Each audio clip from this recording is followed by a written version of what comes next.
الحمد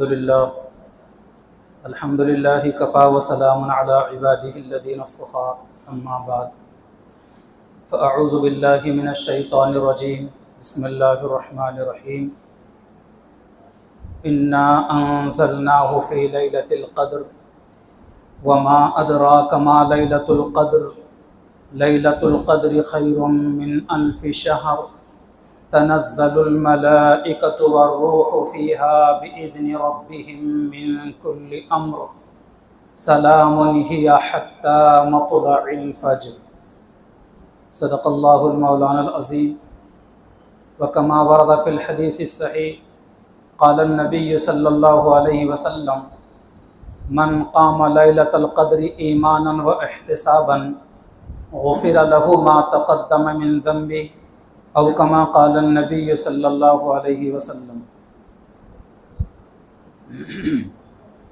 قابل احترام دینی بھائیوں اور عزیزوں اور عزیز نوجوانوں، اس ماہ رمضان کے 2 عشرے گزر چکے ہیں اور تیسرا عشرہ بھی شروع ہو چکا ہے جس کو مغفرت کا عشرہ کہا جاتا ہے، اور آج خاص طور پر ہم سب لوگ ماہ رمضان کے اخیر عشرے کی پہلی تاخیرات منانے کے لیے اور شب قدر کو تلاش کرنے کے لیے اور اس میں کی جانے والی ساری عبادتوں سے مالا مال ہونے کے لیے ہم سب جمع ہیں۔ محترم بزرگوں، دوستو، گنتی کے 2 عدد ہیں، ایک ہے جفت اور دوسرا ہے طاق۔ جفت کا مطلب ہوتا ہے جس کی تقسیم برابر ہوتی ہے، جیسے 2، 4، 8، 10، 20، 16، اسے کہا جاتا ہے گنتی کی اصطلاح میں جفت۔ اور دوسرا عدد ہے جس کو گنتی کی اصطلاح میں کہا جاتا ہے طاق، یعنی اس کو تقسیم اگر کیا جائے تو تقسیم برابر نہ ہو، جیسے کہ 3 ہے، 5 ہے، 7 ہے، 9 ہے، 21 ہے، 25 ہے اور 27 ہے اور 29 ہے، اس کی تقسیم برابر نہیں ہوتی۔ ان 2 عددوں میں اللہ تبارک و تعالیٰ کو طاق عدد بہت زیادہ پسند ہے، اس لیے اللہ تبارک و تعالیٰ نے طاق راتوں میں سے کسی رات کو شب قدر بنایا ہے۔ یہ جو رمضان کے اخیر عشرے کی 5 راتیں ہیں، 21ویں شب جیسے کہ آج ہے، پھر پرسوں جو 23ویں شب، اس کے بعد 25ویں، 27ویں اور 29ویں، ان 5 راتوں میں سے کوئی نہ کوئی ایک رات شب قدر ہے، لیکن عام طور پر امت کا تقریباً 90% طبقہ یہ سمجھتا ہے کہ 27ویں رات ہی شب قدر ہے، باقی 4 راتوں میں غفلت برتتا ہے۔ نبی کریم علیہ الصلوۃ والسلام کے مبارک زمانے میں ایک مرتبہ آپ علیہ الصلوۃ والسلام نے شب قدر کی تلاش میں ماہ رمضان کے پہلے عشرے کا اعتکاف کیا، لیکن آپ علیہ السلام کو پہلے عشرے میں شب قدر نظر نہیں ملی آپ کو، تو آپ علیہ السلام نے اپنے اعتکاف کرنے والے ساتھیوں میرے سبھی میں یہ اعلان فرما دیا کہ جو لوگ میرے ساتھ اعتکاف میں تھے پہلے عشرے میں، آپ دوسرے عشرے کی بھی اعتکاف کی نیت کر لیں۔ حضور کے فرمانے کے مطابق دوسرے عشرے میں بھی اعتکاف کیا گیا۔ پھر آپ علیہ الصلوۃ والسلام نے دوسرے عشرے کے اعتکاف پر فرمایا، جیسے دوسرا عشرہ ختم ہو گیا تو آپ نے فرمایا کہ دیکھو جو لوگ دوسرے عشرے میں میرے ساتھ اعتکاف میں تھے شب قدر کی تلاش میں، وہ تیسرے عشرے کا بھی اعتکاف کر لیں۔ اللہ کے نبی علیہ الصلوۃ والسلام نے بھی اور آپ کے ساتھ آپ کے صحابہ نے بھی تیسرے عشرے کا بھی، یعنی شب قدر کی تلاش میں پورے 1 مہینے کا اعتکاف کیا۔ پھر اس کے بعد آپ علیہ الصلوۃ والسلام کا معمول یہ تھا کہ ہر سال پھر اخیر عشرے میں اعتکاف کیا کرتے تھے۔ ماشاءاللہ اس مسجد کے اندر مجھے معلوم بڑی خوشی ہوئی، حالانکہ بستی سے ایک طرف کو مسجد ہے یہ، لیکن 12 افراد یہاں پر ماشاءاللہ اعتکاف میں بیٹھے ہوئے، قابل مبارکباد ہیں۔ اور اخیر عشرے کی جو 5 راتیں ہیں، 21، 23، 25، 27 اور 29، ان 5 راتوں میں سے کوئی نہ کوئی ایک رات شب قدر ہے۔ عام طور پر ہمارا یہ سمجھنا ہے کہ 27 رات ہی شب قدر ہے، بڑی رات ہے، ایسا نہیں ہے۔ ہاں ایک روایت میں ہے، غالباً حضرت ابی بن کعب رضی اللہ تعالیٰ کی روایت ہے، وہ کہتے ہیں کہ میں نے شب قدر کو 27ویں شب میں پایا ہے، لیکن بخاری شریف کی دیگر اور احادیث مبارکہ کے اندر یہ ہے کہ یہ شب قدر خاص طور پر اخیر عشرے میں اور اخیر عشرے کی بھی طاق راتوں میں تلاش کیا کریں۔ آپ حضرات اتنی بڑی تعداد کے اندر ماشاءاللہ شب قدر کے تلاش میں آپ لوگ بیٹھے ہوئے ہیں، جاگ رہے ہیں، عبادتوں کی نیت ہے اور آپ کا ارادہ ہے، اللہ تعالیٰ ارادے کے مطابق خوب عبادت کرنے کے توفیق عطا فرمائے۔ صرف آج کی رات پہ اکتفا نہیں کرنا، 23 بھی، 25 بھی، 27 اور 29 بھی، باقی 4 راتوں میں بھی اسی طریقے سے، چاہے کوئی رہے نہ رہے، چاہے کوئی عبادت کرے نہ کرے، لیکن میں عبادت کروں گا، اور اس نیت سے کرنا کہ یہ طاقرات کی عبادت اور یہ رمضان کی عبادت میری زندگی کی آخری عبادت ہے۔ بازو میں قبرستان ہے، کتنے لوگ پچھلے شب قدر میں ہمارے ساتھ تھے، ہمارے شہروں میں تھے، اعتکاف میں تھے، آج اپنے قبروں میں آرام کر رہے ہیں۔ نہ معلوم آئندہ شب قدر ہمیں نصیب ہو یا نہ ہو، اور کہیں اس طرف ہمیں جانا نہ پڑے اور منو مٹی کے نیچے آرام کرنے کا موقع مل جائے، کسے معلوم ہے۔ اور جب آدمی یہ اس دھیان سے، اس تصور کے ساتھ میں عبادت کرتا ہے کہ یہ شب قدر میری زندگی کی آخری شب قدر ہے، تو عبادت میں بڑا مزہ اور لطف بھی آتا ہے، دل لگتا ہے، سکون محسوس ہوتا ہے اس سے۔ پیغمبر اسلام صلی اللہ علیہ وسلم کا مبارک زمانہ ہے، آپ علیہ الصلوۃ والسلام پر یہ سورت نازل ہوئی جس کو میں نے خطبہ مسنونہ میں تلاوت کیا۔ اعوذ باللہ من الشیطان الرجیم، بسم اللہ الرحمن الرحیم، انا انزلناہ فی لیلۃ القدر وما ادراک ما لیلۃ القدر، لیلۃ القدر خیر من الف شہر، تنزل الملائکۃ والروح فیہا بإذن ربہم من کل امر، سلام ہی حتی مطلع الفجر۔ شب قدر کے تعلق سے پورا مضمون اس آیت مبارکہ میں، اس سورہ مبارکہ میں بتلایا گیا ہے۔ ترجمہ کیا ہے اس سورہ مبارکہ کا؟ انا انزلناہ فی لیلۃ القدر، کہ بے شک ہم نے قرآن شب قدر میں نازل کیا ہے۔ مزید اور لوگوں کو، مسلمانوں کو شوق دلانے کے لیے اللہ پاک فرماتے ہیں وما ادراک ما لیلۃ القدر، تمہیں کیا معلوم شب قدر کیا چیز ہے؟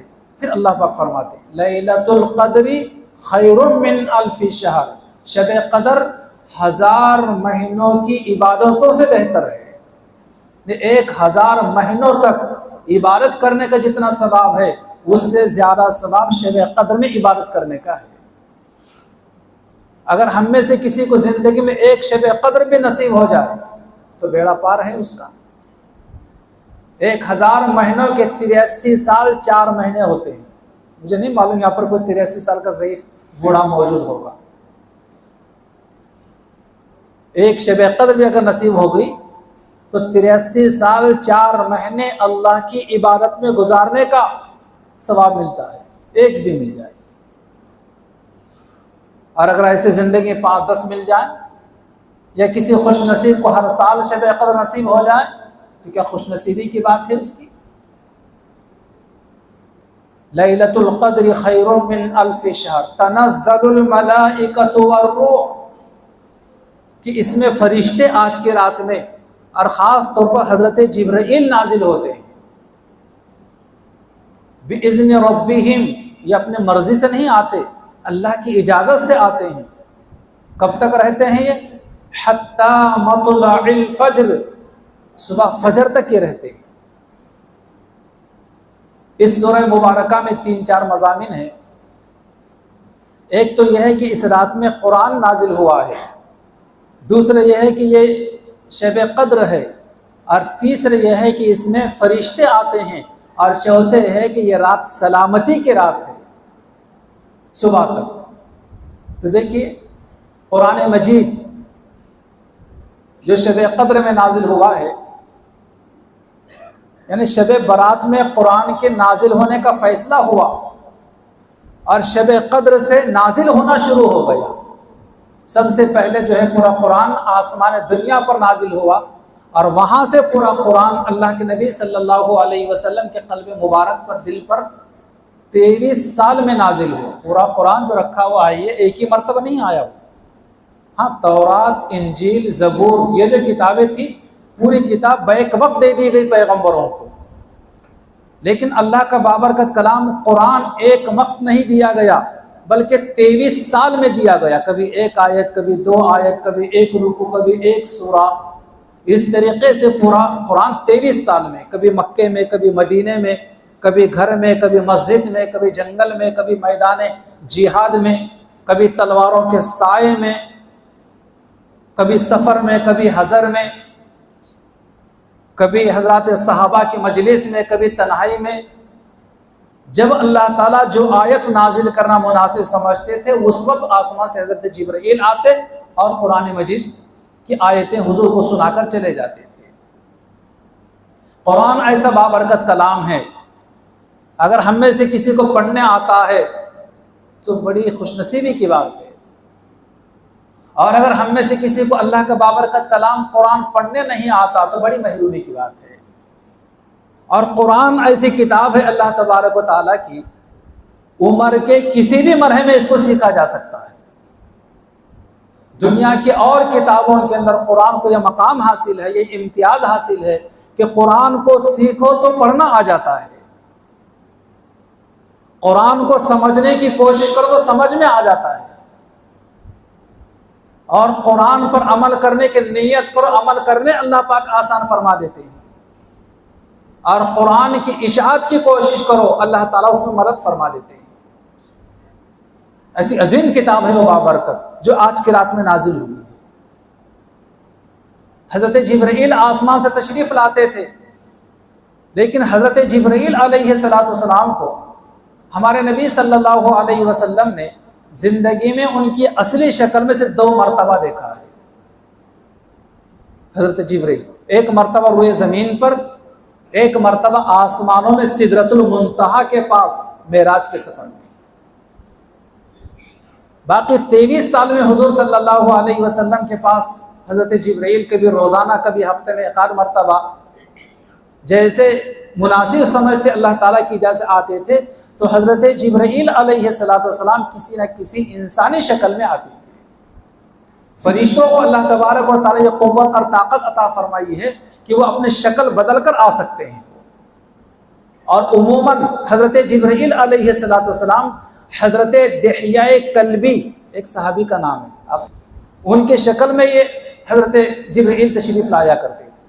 قرآن کریم کو اگر ہم یاد کرنے کی کوشش کریں تو زبان یاد بھی ہو جاتا ہے۔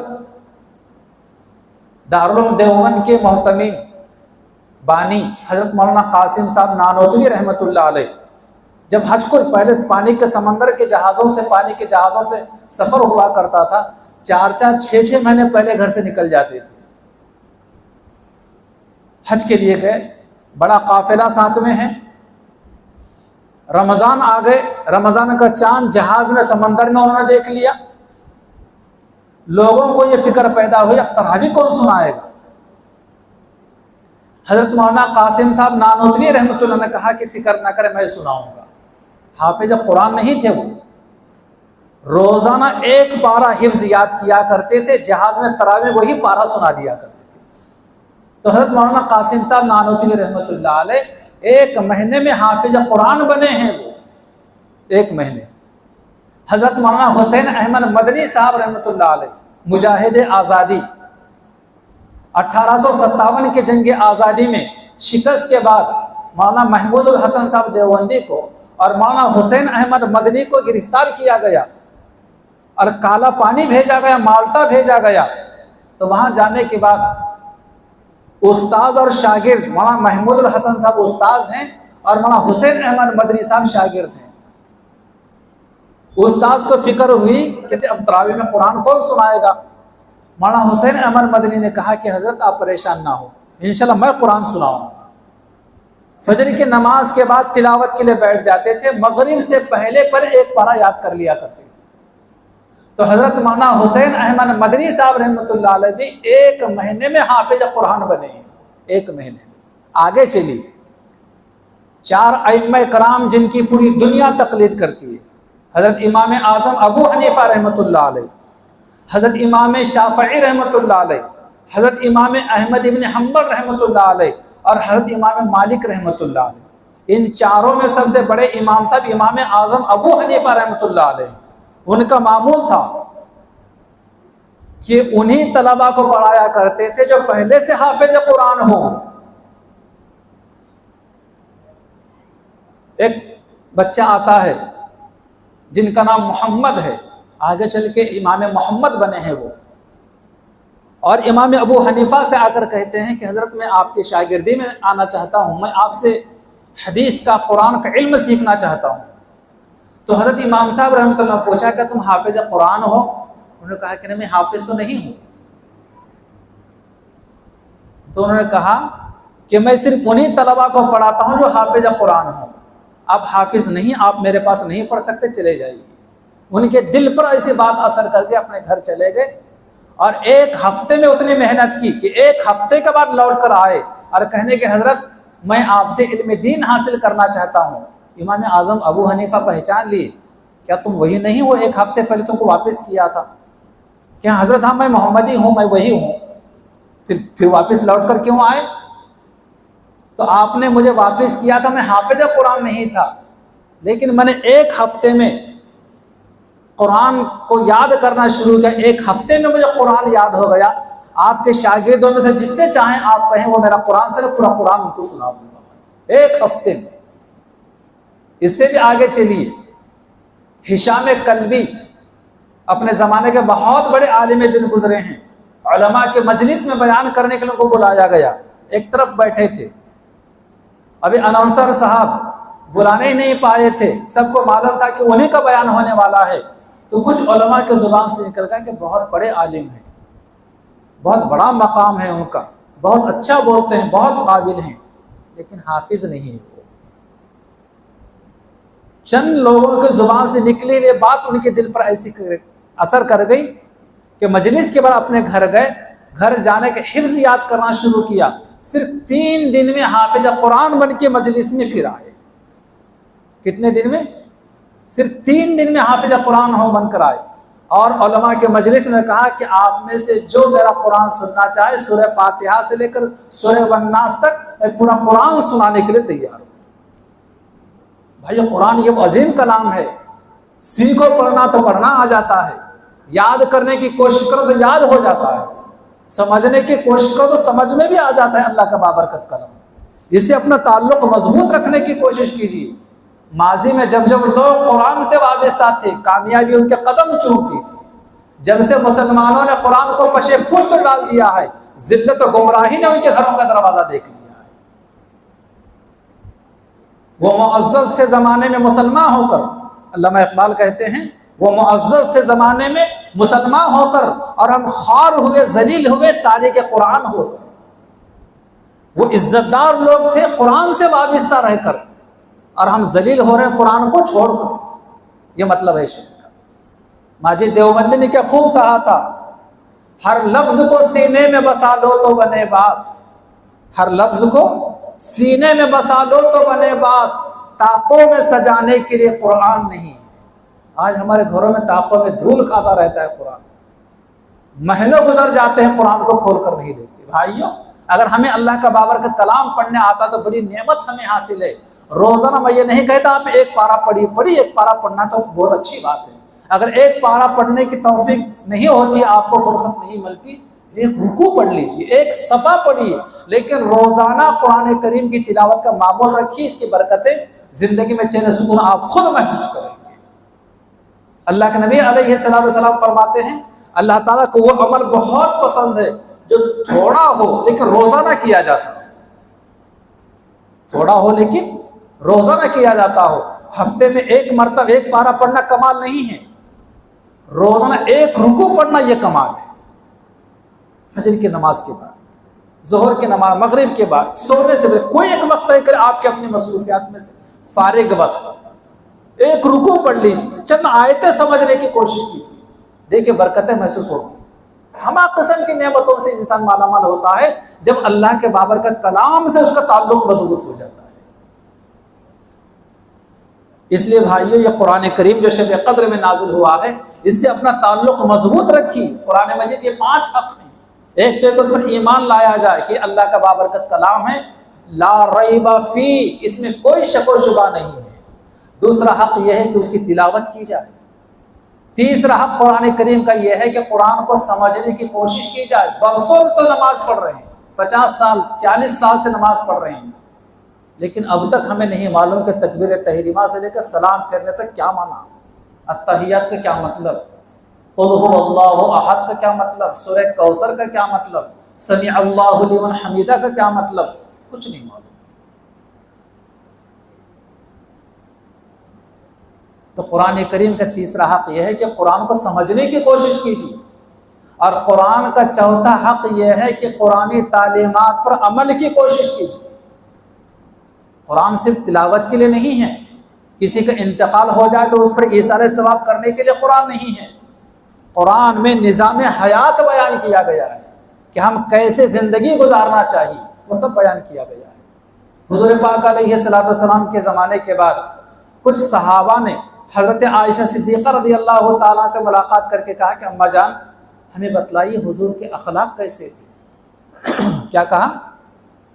حضور کے اخلاق کیسے تھے؟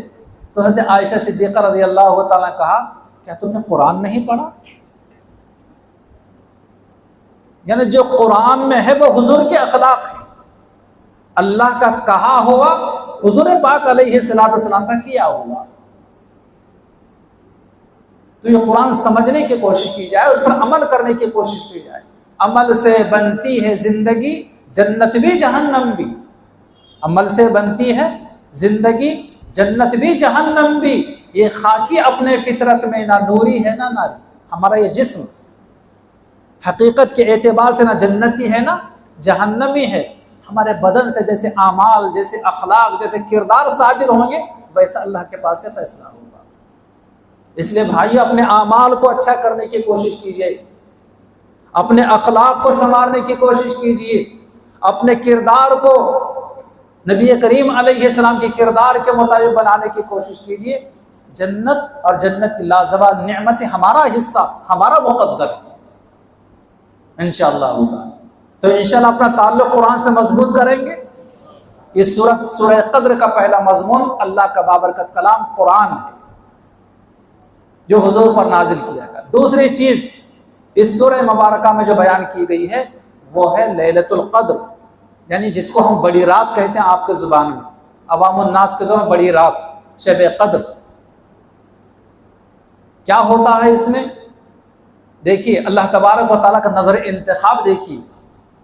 اللہ تبارک و تعالیٰ نے 1.25 لاکھ پیغمبر دنیا میں بھیجے ہیں، لیکن 1.25 لاکھ پیغمبروں میں 4 پیغمبر سب سے بڑے کہلاتے ہیں. حضرت ابراہیم علیہ السلام، حضرت موسیٰ علیہ السلام، حضرت عیسیٰ علیہ السلام اور ہمارے نبی حضرت محمد مصطفیٰ صلی اللہ علیہ وسلم. یہ 4 سب سے بڑے پیغمبر کہلاتے ہیں. ان چاروں میں جو مقام ہمارے پیغمبر کو حاصل ہے دوسرے کسی پیغمبر کو حاصل نہیں ہے.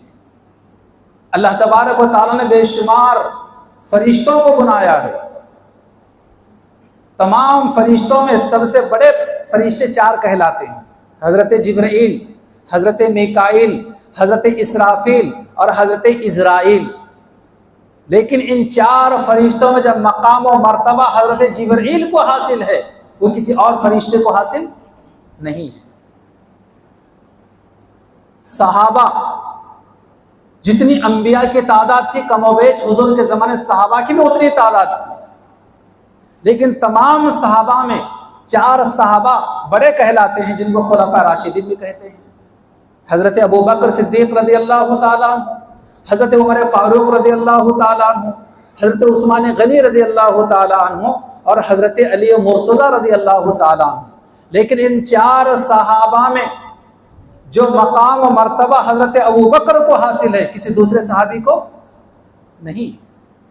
صحابہ کے بعد آئیے ائمہ 4 میں جن کی پوری دنیا تقلید کرتی ہے، امام اعظم ابو حنیفہ رحمۃ اللہ علیہ، امام شافعی رحمۃ اللہ علیہ، امام احمد ابن حنبل رحمۃ اللہ علیہ، امام مالک رحمۃ اللہ علیہ، یہ 4 ائمہ، اور بھی ائمہ ایسا نہیں، اور بھی امام ہیں، لیکن پوری دنیا ان چاروں کی تقلید کرتی ہے۔ ان چاروں میں جو مقام و مرتبہ حضرت امام اعظم ابو حنیفہ رحمۃ اللہ علیہ کو حاصل ہے، کسی دوسرے کو حاصل نہیں۔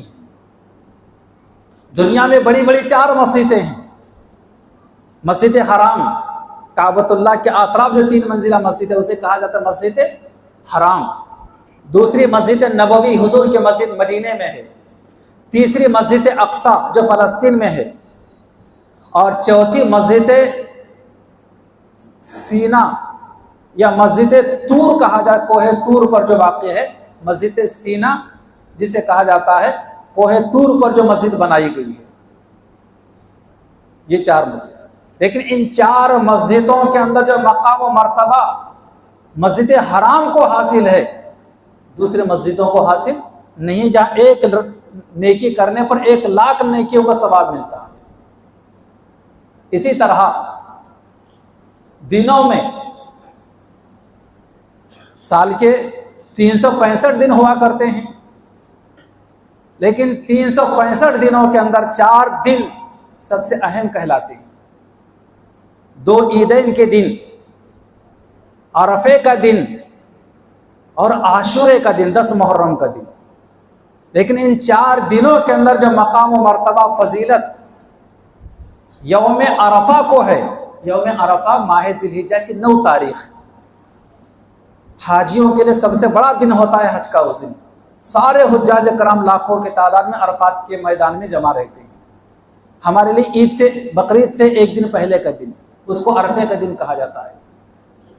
4 دن یہ اہم، ان چاروں کے اندر جو مقام یوم عرفہ کو حاصل کسی اور دن کو حاصل نہیں ہے۔ راتیں 365 دن ہے تو راتیں بھی 365 ہے۔ 365 راتوں میں 4 راتیں سب سے افضل کہلاتی ہیں۔ کون سی 4 راتیں ہیں؟ 2 عیدین کی راتیں، 2 عیدین کی راتیں، اور تیسری شب جمعہ، جمعہ کی رات۔ اس میں 5 اگرچہ کے بیان کیے گئے ہیں، لیکن دونوں عیدین کو ایک زمرے میں رکھا گیا، دونوں عیدین ایک، اور دوسرے نمبر پر شب جمعہ، تیسرے نمبر پر جو شب برات، اور چوتھے نمبر پر شب قدر۔ لیکن ان 4 میں سے جو مقام و مرتبہ شب قدر کو حاصل ہے، کسی اور کو حاصل نہیں، تو اسی شب قدر کے تلاش میں آپ لوگ یہاں پر جمع ہیں۔ ماشاءاللہ، اللہ اگر آج مقدر ہو تو آج کی شب قدر کی ساری رحمتوں و برکتوں سے ہم سب کو مالا مال فرمائے، کہ آج کی رات حضرت جبرائیل اللہ کی اجازت سے 70,000 فرشتوں کے ساتھ دنیا میں آتے ہیں، نور کے 4 جھنڈے لے کر آتے ہیں۔ کتنے جھنڈے؟ نور کے 4 جھنڈے لے کر آتے ہیں حضرت جبرائیل 70,000 فرشتوں کے ساتھ، اور دنیا میں 4 مقامات پر وہ جھنڈے نصب کر دیتے ہیں۔ پہلا جھنڈا کعبے پر، دوسرا جھنڈا مسجد نبوی پر، تیسرا جھنڈا مسجد اقصی پر، اور چوتھا جھنڈا مسجد طور سینا پر۔ طور سینا جہاں پر حضرت موسیٰ علیہ السلام سے اللہ تعالی ہم کلام ہوئے تھے، اور جہاں پر حضرت موسیٰ علیہ السلام کو توریت جیسی عظیم کتاب عطا کی گئی تھی، وہاں لگوا دیتے ہیں۔ حدیث شریف میں ہے کہ یہ 70,000 فرشتوں کے ساتھ دنیا میں آنے کے بعد، نور کے 4 جھنڈے 4 مقدس مقامات پر نصب کرنے، گاڑنے کے بعد، پھر پوری دنیا میں منتشر ہو جاتے ہیں۔ جہاں کہیں کسی اللہ کے بندے اور بندی کو ذکر میں، تلاوت میں، دعا میں، عبادت میں مصروف ہوتے ہیں، تو یہ اللہ تعالیٰ کے نورانی مخلوق فرشتے ان کے لیے رحمت کی دعا کرتے ہیں۔ کیا کرتے ہیں؟ رحمت کی دعا کرتے ہیں، اور ایسے لوگوں سے فرشتے مصافحہ کرتے ہیں۔ تو آج کی رات میں خاص طور پر فرشتے بھی آتے ہیں، اور یہ فرشتے ہر مسلمان کے گھر میں داخل ہوتے ہیں، صرف 4 گھروں میں داخل نہیں ہوتے۔ یہ فرشتے ہر مسلمان کے گھر میں جو عبادت کر رہا ہو داخل ہوتے ہیں، سوائے 4 گھروں کے اندر۔ کون سے 4 گھر ہیں؟ ایک تو وہ گھر جس گھر میں کتا ہو، آج مسلمان بھی کتے پال رہے ہیں آج کل، اور صبح صبح جو ہے لے کے پھرتے ہیں اپنے ساتھ۔ جو مسلمان ہو کر کتا پالتا ہے، اللہ کے نبی علیہ السلام فرماتے ہیں کہ روزانہ ایک قرات نیکیاں اس کے نام اعمال میں سے کم ہوتی جاتی ہیں۔ کتنی نیکیاں؟ ایک قرات۔ صرف 3 لوگوں کو کتا پالنے کی اجازت ہے۔ کتنے لوگوں کو؟ صرف 3 لوگوں کو۔ اگر آپ کو شکار کا شوق ہے تو کتا پالنے کی اجازت ہے، حکم نہیں ہے۔ حکم اور اجازت میں زمین آسمان کا فرق ہوتا ہے۔ اگر آپ کو شکار کا شوق ہے تو آپ کتا پال سکتے ہیں، پالنے کی اجازت ہے۔ دوسرے، اگر آپ مویشی پالتے ہیں، مویشی جانوروں کو، بکریاں وغیرہ، گائے بیل بھینس وغیرہ پالتے ہیں آپ، مویشی پالنے کا آپ کو ذوق ہے، مزاج ہے آپ کا، یا کاروبار ہی وہ ہے، تو اپنے جانوروں کی، مویشیوں کی حفاظت کے لیے کتا پال سکتے ہیں۔ کتنے ہو گئے؟ 2 ہو گئے۔ تیسرا، وہ انسان، وہ مسلمان جس کو کتا پالنے کی اجازت ہے، وہ اگر کاشتکار ہے، زراعت پیشہ آدمی، کھیتی باڑی کرنے والا آدمی ہے، تو اپنے کھیتی کی حفاظت کے لیے کتا پالنے کی اجازت ہے۔ ان 3 لوگوں کے علاوہ کسی اور مسلمان کو کتا پالنے کی اجازت نہیں ہے۔ فرشتے داخل نہیں ہوتے شب قدر کے اندر۔ ایک وہ گھر جس میں کتا ہوتا ہے، دوسرے وہ گھر جس میں خنزیر ہوتا ہے، اور تیسرے وہ گھر جس کے اندر زنا کی وجہ سے کوئی ناپاک آدمی گھر میں پڑا ہوا ہے۔ زناکاری کی وجہ سے کوئی ناپاک آدمی گھر میں پڑا ہوا ہے، اس کی نحوست کی وجہ سے فرشتے گھر میں نہیں آتے۔ اور چوتھا، وہ گھر جس گھر میں کوئی تصویر لٹکی ہوئی ہو، تصویر سے فرشتے بڑی نفرت کرتے ہیں۔ اس لیے تصویر کشی سے جہاں تک ہو سکے اپنے آپ کو بچانے کی کوشش کرنا چاہیے، اور اگر کسی ضرورت کے تحت میں اتاری گئی ہو تو گھر میں لٹکا کر نہیں رکھنا چاہیے۔ آج عام طور مسلمانوں کا مزاج ہے اپنے مرحوم ماں باپ کی تصویر بڑے فریم میں ڈیلان خانے، مہمان خانے میں لٹکاتے ہیں، کسی بڑے گھوڑے کی تصویر لگاتے ہیں۔ جاندار کی تصویر دیواروں پر، گھروں میں، اپنے مہمان خانے میں، ڈیلان خانے میں نہیں لگانا چاہیے۔ لاکھ آپ تلاوت کیجئے، نماز پڑھیے، رحمت کے فرشتے آپ کے گھر میں نہیں آتے۔ ہاں، کوئی سین ہے، کوئی تالاب ہے، کوئی پہاڑ ہے، کوئی درخت ہے، کوئی سبزہ زار ہے، تو ایسی تصویریں لگائی، کوئی منع نہیں، لیکن کسی جاندار کی تصویر گھر میں نہیں لگانا چاہیے۔ تو یہ 4 گھر جن میں آج کے رحمت کے فرشتے جو ہے نہیں آتے۔ اللہ تعالی ہماری حفاظت فرمائے۔ اور آج کی رات اللہ تبارک و تعالی ہر معافی مانگنے والے کو اللہ پاک معاف کر دیتے ہیں، ہر مغفرت چاہنے والے کی اللہ تعالیٰ مغفرت کر دیتے ہیں، سوائے 4 لوگوں کے۔ کون سے 4 لوگ ہیں وہ؟ خدا کرے کہ وہ ان 4 میں ہمارا شمار نہ ہو۔ اگر ہوں کوئی ہم میں سے تو بیٹھے بیٹھے دل میں ہی توبہ کی نیت کر لیجیے۔ اللہ تعالیٰ کو سب کی دلوں کی حالت معلوم ہے۔ ایک وہ آدمی جو شراب پیتا ہے، نشہ کرتا ہے، آج کے رات بھی اس کی مغفرت نہیں ہوتی۔ دوسرا وہ مسلمان جو مسلمان ہو کر اپنے ماں باپ کو تکلیف دیتا ہے۔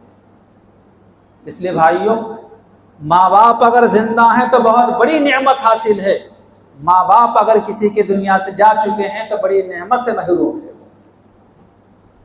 ماں باپ کے انتقال ہونے کی وجہ سے ماں باپ کی مقبول دعاؤں سے آدمی محروم ہو جاتا ہے۔ آج بوڑھے ماں باپ بوجھ لگتے ہیں، انسان بوجھ لگتے ہیں۔ حالانکہ انسان بعض مرتبہ نوجوان اس قابل نہیں ہوتا کہ اس کے کاروبار میں برکت دی جائے، اس کے کاروبار میں وسعت عطا کی جائے، لیکن اس کے گھر میں بوڑھے ماں باپ ہوتے ہیں، چھوٹے معصوم بچے ہوتے ہیں۔ ان بچوں کی برکت سے، بوڑھے ماں باپ کی برکت سے اس کے کاروبار میں برکت ہوتی ہے، اور ہم بوڑھے ماں باپ کو بوجھ سمجھتے ہیں، زیادہ بچوں کو جو ہے آئندہ کے لیے مصیبت سمجھتے ہیں۔ 4 لوگوں کی مغفرت نہیں ہوتی، ان میں سے ایک ہے شراب کا پینے والا، ایک ہے شراب کا پینے، کبھی نشہ نہیں کرنا چاہیے۔ شب قدر جیسے مبارک رات میں اس کی بخشش نہیں ہوتی تو پھر کون سا موقع آئے گا اس کی مغفرت کا؟ اللہ تعالیٰ حفاظت فرمائے۔ شب قدر جیسے مبارک رات میں ان کی مغفرت نہیں ہوتی۔ جن لوگوں کو اللہ تبارک و تعالیٰ جہنم میں داخل کرنا طے کر لیا ہے، ان میں ایک شراب کا پینے والا بھی ہے۔ ہم میں سے کوئی ہو تو دل میں توبہ کی نیت کر لیں، ہمارے دوستوں میں سے کوئی ہو تو اس کو سمجھائیں، علماء سے ملاقات کرائیں، اس کی قباحت اس کے ذہن میں بٹھائیں، آہستہ آہستہ آپ کے کہنے کی وجہ سے اگر وہ شراب سے توبہ کر لیتا ہے، الدال علی الخیر کفاعلہ، نیکی کی بات بتلانے والا نیکی کرنے والے کی طرح ہے۔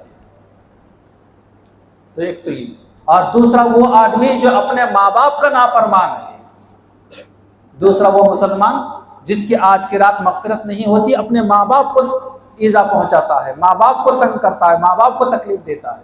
اس لیے ماں باپ اگر ہمارے ہیں تو کبھی بھی کسی بھی قسم کی کوئی تکلیف اپنے ذات سے اپنے ماں باپ کو نہ ہونے دیں، انشاءاللہ اس کی کوشش کریں گے۔ دو چیزیں ہو گئی۔ تیسری چیز، اللہ کے نبی علیہ السلام فرماتے ہیں آج کی رات جس کی بخشش نہیں ہوگی وہ ہے قطع رحمی کرنے والا۔ کس کو بولتے ہیں قطع رحمی کرنا؟ رشتے ناطے توڑنے والا۔ اس لیے اپنے چچا سے، اپنے تایا سے، اپنے پھوپھو سے، اپنے ماموں سے، اپنے بھائی سے، اپنے بہن سے کبھی تعلقات خراب نہیں کرنا چاہیے۔ اور اگر کبھی کسی مجلس میں، کسی موقع پر، کسی تقریب میں کوئی آن بن ہو گئی ہو تو اپنے تعلقات درست کرنے میں، سلام کلام کرنے میں 3 دن سے زیادہ دیر نہیں کرنا چاہیے۔ 3 دن کے اندر اندر اپنی ناراضگی ختم کرنا چاہیے۔ کم از کم فون لگا کے خیریت پوچھنا چاہیے اپنے بھائی سے، اگر چھوٹا بھائی ہم سے ناراض ہے، اگر بہن ناراض ہے، 3 دن کے اندر اپنی ناراضگی ختم کر لینا چاہیے۔ 3 دن سے زیادہ اگر ہماری بات چیت بند رہتی ہے، دونوں دو طرف ناراض ہو کر بیٹھتے ہیں، تو ایسے مسلمان کی مغفرت شب قدر جیسے مبارک رات میں بھی نہیں ہوتی۔ فرمان نبوی میں آپ کو سناؤں تو حیرت ہوگی، ہمارے چھوٹے چھوٹے مکتب میں پڑھنے والے معصوم بچوں کو وہ حدیث یاد ہوتی ہے۔ اللہ کے نبی فرماتے ہیں لا يدخل الجنت قاطع، لا يدخل الجنت قاطع، رشتے ناطے توڑنے والا جنت میں داخل نہیں ہوگا۔ جب جنت میں داخل نہیں ہوگا تو کہاں جائے گا؟ پھر 2 مقام ہے نا، جنت اور دوسرا جہنم۔ اللہ آپ کی میرے سب کی حفاظت فرمائے۔ کتنے ہو گئے جی؟ جلد میں آدھا گھنٹے کا وعدہ کیا تھا، ہاں زیادہ ہو گئے، چلیے 10 منٹ میں اپنی بات کو میں ختم کر دوں گا۔ 3 ہو گئے۔ سب سے پہلے شرابی کی مغفرت نہیں ہوتی، دوسرے والدین کا نافرمان، اور تیسرے جی رشتہ قطع کرنے والے کی مغفرت نہیں ہوتی آج، اور چوتھے جو ہے اپنے سینے میں اپنے کسی بھائی بہن کا کینہ رکھنے والے کی مغفرت نہیں ہوتی۔ وہ سینہ نہیں اچھا جس سینے میں کسی مسلمان کا کینہ بھرا ہوگا۔ اس لیے ہمیشہ اپنا سینہ، اپنا دل ہر مسلمان کے لیے صاف ستھرا ہونا چاہیے۔ کبھی کسی سے دشمنی نہیں، کبھی کینہ نہیں، کبھی کپٹ نہیں، کوئی لڑائی نہیں، کوئی جھگڑا نہیں۔ اس لیے بھائیوں کبھی اپنے کسی بھائی کا اپنے سینے میں کوئی کینہ نہیں رکھنا چاہیے۔ آج کی مبارک شب کے اندر ایسے لوگوں کی کینہ پرور لوگوں کے اپنے سینے میں کسی کی دشمنی، کسی کی عداوت اور کینہ رکھنے والوں کی بخشش نہیں ہوتی۔ اپنے بھائیوں کے تعلق سے بھی نہیں، بہنوں کے تعلق سے بھی نہیں، رشتہ داروں کے تعلق سے نہیں، پڑوسیوں کے تعلق سے بھی نہیں۔ کبھی کوئی بات ہو گئی تو وہیں کے حد تک وہ رہنا چاہیے، سلام کلام خیر خیریت اس کے بعد شروع ہو جانا چاہیے۔ محترم بزرگوں، دوستوں، شب قدر یہ امت محمدیہ کی خصوصیات میں سے، پہلے جتنے پیغمبر دنیا میں آئے ہیں کسی بھی پیغمبر کے زمانے میں شب قدر نہیں تھی، یہ امت محمدیہ کو عطا کی گئی ہے۔ اس لیے کہ پہلے پیغمبروں کے زمانے لوگوں کی عمریں بڑی دراز ہوا کرتی تھی۔ ایک مرتبہ نبی کریم صلی اللہ علیہ وسلم کو احساس ہوا کہ پہلے زمانے کے پیغمبروں کے جو لوگوں کی عمریں تھی 1,000 سال ہوا کرتی تھی، اور میرے امت کے لوگوں کی عمریں 70-80 سال 90 سال کی عمریں ہیں۔ کتنی بھی محنت، کتنی بھی کوشش کریں عبادت میں، تم ان کے برابر تو جا نہیں سکتے۔ حضور پاک علیہ السلام کو تھوڑا سا رنج ہوا، حضرت جبرائیل آسمان سے تشریف لائے اور یہ سورہ قدر سنائی، ان انزلناہ فی لیلۃ القدر، کہ اے نبی محمد صلی اللہ علیہ وسلم آپ اور آپ کی امت ایک شب قدر میں جاگ لو، عبادت کر لو، اللہ کی بندگی کر لو، 1000 مہینوں سے زیادہ عبادت کرنے کا ثواب۔ اور زندگی میں اگر کسی کو 10 مل گئی تو 1000 سال کے قریب پہنچ جائے۔ یہ اس امت محمدیہ کی خصوصیت ہے۔ اس لیے آج کی رات خاص طور پر جب تک ہماری آنکھ ساتھ دے، جب تک جاگ سکتے ہیں اطمینان کے ساتھ میں نماز پڑھیے، ذکر کیجیے، تلاوت کیجیے، دعاؤں کا خاص اہتمام کیجیے۔ آج کے دعاؤں کے تعلق سے حضرت عائشہ صدیقہ رضی اللہ تعالی عنہا نے حضور سے پوچھا کہ یا رسول اللہ صلی اللہ علیہ وسلم، اگر مجھے معلوم ہو جائے آج شب قدر ہے تو میں کون سی دعا مانگوں؟ اللہ کے نبی علیہ السلام نے اپنے بیوی عائشہ رضی اللہ تعالیٰ عنہ کو تلقین فرمائی، عائشہ اگر تمہیں معلوم ہو جائے کہ آج شب قدر ہے تم یہ دعا پڑھو، اللہم انک عفو تحب العفو فاعف عنی۔ کیا مطلب اس کا؟ اے اللہ آپ معاف کرنے والے ہیں، معاف کرنے کو پسند کرتے ہیں، بس آپ مجھے معاف کر دیجیے۔ کتنے پیارے الفاظ ہیں، اللہم انک عفو تحب العفو فاعف عنی۔ عربی الفاظ اگر یاد ہوتے تو یاد کر لیجیے، جو بات عربی الفاظ میں ہے وہ اردو دنیا کی کسی زبان میں نہیں آ سکتے، لیکن اگر یاد نہیں ہے، یاد کر نہیں سکتے، ٹھیک ہے، دنیا میں بولی جانے والی ساری زبانیں اللہ ہی کی زبانیں ہیں، اپنے زبان میں کہیے اے اللہ آپ معاف کرنے والے ہیں، معاف کرنے کو پسند کرتے ہیں، آپ مجھے معاف کر دیجئے، سارے خطائیں پچھلے معاف ہو جائیں گے۔ اتنی عظیم رات ہے۔ اور اگر آپ کو لمبی عبادت کرنے کا ذوق ہے، صلاۃ و تسبیح کی نماز پڑھ لیجیے۔ نبی کریم علیہ السلام ایک مرتبہ اپنے چچا حضرت عباس رضی اللہ تعالیٰ سے کہا کہ چچا جان میں آپ کے 10 کام کروں، 10 خدمتیں کروں، 10 عطیے آپ کو دے دوں، اور ایک ایسا عمل بتلاؤں آپ کو، اگر وہ عمل کرنے لگ جائیں تو اللہ تبارک و تعالیٰ آپ کے 10 قسم کے گناہوں کو معاف کریں گے، چھوٹے بڑے، دن میں کیے ہوئے، رات میں کیے ہوئے، جان بوجھ کر کیے ہوئے اور سہون کیے ہوئے، اعلانیہ طور پر کیے ہوئے، خفیہ طور پر کیے ہوئے، سارے گناہوں کو اللہ تعالیٰ معاف کر دیں گے اگر آپ وہ عمل کر لیں گے۔ اور پھر فرمایا آپ علیہ السلام چچا جان اگر ہو سکے تو وہ عمل روزانہ کیجیے، اگر نہ ہو سکے روزانہ تو ہفتے میں 1 مرتبہ کیجیے، یہ بھی نہیں ہو سکا تو سال میں 1 مرتبہ کیجیے، اور یہ بھی نہ ہو سکا تو کم از کم زندگی میں 1 مرتبہ کیجیے۔ پھر آپ علیہ السلام نے اپنے چچا کو صلاۃ و تسبیح کی نماز کا طریقہ بتلایا آپ نے۔ اس لیے ایسے مبارک موقعوں پر طاق راتوں میں شب قدر میں اس نماز کو پڑھنے کا اہتمام کرنا چاہیے۔ ایک تو اس میں وقت بھی زیادہ لگتا ہے، 20 سے 25 منٹ لگتے ہیں یہ 2 رکعت 4 رکعت نماز پڑھنے میں، ایک آدھا گھنٹہ یوں گزر جاتا ہے، اور اتنے ڈھیر سارے گناہ اس میں معاف ہو جاتے ہیں۔ تو اس کا طریقہ میں بتلا دیتا ہوں۔ نیت اس طریقے سے کرنا چاہیے، میں نماز پڑھتا ہوں 4 رکعت صلاۃ التسبیح کی، خاص اللہ تعالیٰ کے واسطے، منہ میرا خانہ کعبہ کی طرف، نیت باندھ لے، اللہ اکبر، ثنا پڑھنا ہے، ثنا پڑھنے کے بعد 15 مرتبہ یہی کلمات تیسرا پڑھنا ہے، سبحان اللہ الحمدللہ ولا الہ الا اللہ واللہ اکبر، یہاں تک پورا بھی پڑھ سکتے، ولا حول ولا قوت الا باللہ، آخر تک بھی پڑھ سکتے ہیں، آدھا بھی پڑھ سکتے ہیں، دونوں اختیار ہیں آپ کو۔ 15 مرتبہ ثنا کے بعد یہ 15 مرتبہ تیسرا کلمہ ہو گیا، اس کے بعد سورہ فاتحہ پڑھنا ہے، ضم سورت کرنا ہے، ضم سورت کے بعد پھر 10 مرتبہ یہی تیسرا کلمہ پڑھنا ہے، پھر اس کے بعد آپ کو رکوع کرنا ہے، رکوع کی تسبیح پڑھنے کے بعد 10 مرتبہ رکوع میں یہی تیسرا کلمہ کہنا ہے، رکوع سے کھڑے ہونا ہے، کھڑے ہو کر 10 مرتبہ یہی کلمہ کہنا ہے، تیسرا کلمہ، اس کے بعد سجدے میں جانا ہے، پہلے سجدے میں یہی 10 مرتبہ تسبیح پڑھنا ہے، تیسرا کلمہ پڑھنا ہے، سجدے سے بیٹھنا ہے، بیٹھنے کے بعد یہی تسبیح 10 مرتبہ پڑھنا ہے، دوسرا سجدہ کرنا ہے، دوسرے سجدے میں بھی یہی تسبیح تیسرے کلمے کے 10 مرتبہ پڑھنا ہے، یہ 75 مرتبہ ہو گئے۔ 4 رکعت میں 75 چوک 300 ہو جاتے ہیں۔ جو مسلمان 4 رکعت نفل نماز میں 300 مرتبہ تیسرا کلمہ پڑھتا ہے تو اس کے 10 قسم کے سارے گناہ اس کے معاف ہو جاتے ہیں۔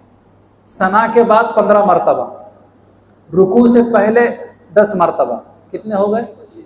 25، رکوع میں جا کر 10 مرتبہ 35، رکوع سے کھڑے ہو کر 10 مرتبہ 45 ہو گئے، پہلے سجدے میں 10 مرتبہ 55 ہو گئے، پہلے سجدے سے بیٹھ کر 10 مرتبہ 65 ہو گئے، دوسرے سجدے میں 10 مرتبہ 75 ہو گئے، 75 چوک 300۔